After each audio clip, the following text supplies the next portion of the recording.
In 1947, die verdeling van Indië en Pakistan het die weg gebaan vir dekades van spanning.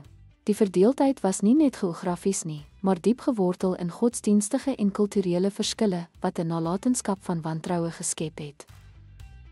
Historiese wortels van huidige vyandheid, territoriale geskille, Kashmir-konflik. Een van die belangrikste nalatenskappe van verdeling was die betwiste streek Jammu en Kashmir.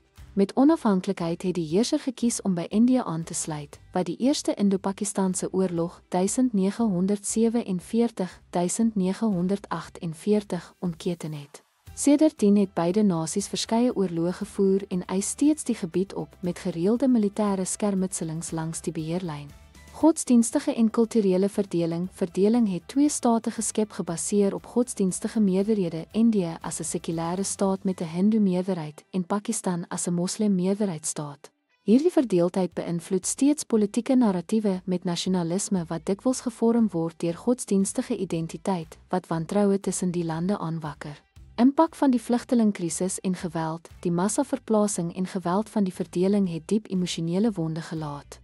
Generasies het groot geword met stories van lyding wat wederwysige agterdog en verharde houdings teenoor versoening versterk het. Kernwapenwetloop. Beide lande het kernmoondhede geword, Indië in 1974 en Pakistan in 1998, deels as gevolg van hul veiligheidsbekommernisse oor mekaar.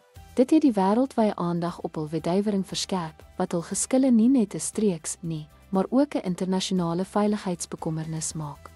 Grensmilitantisme en terrorisme. Militante aanvalle, soos die aanval op die Indiese parlement in 2001 en die aanvalle in Mumbai in 2008, het die verhoudings verder gespanne gemaak.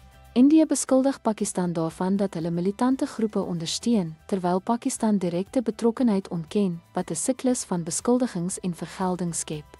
Ekonomiese en politieke gevolge. Spanning het handel, grensoorskridende kulturele uitruiling en diplomatieke samewerking beperk. Beide nasies herlei beduidende hulpbronne na militêre uitgawes in plaas van ekonomiese ontwikkeling, wat die welstand van hul bevolkings beïnvloed. Ten slotte kan die huidige vyandheid tussen Indië en Pakistan nie verstaan word sonder om die historiese trauma van verdeling en die onopgeloste territoriale en ideologiese konflikte wat dit agtergelaat het, te erken nie. Hierdie blywende vyandheid bly een van Suid-Asië se dringendste uitdagings en vorm tot vandag toe die streek se veiligheid, diplomasie en identiteit. Dankie dat u by ons aangesluit het.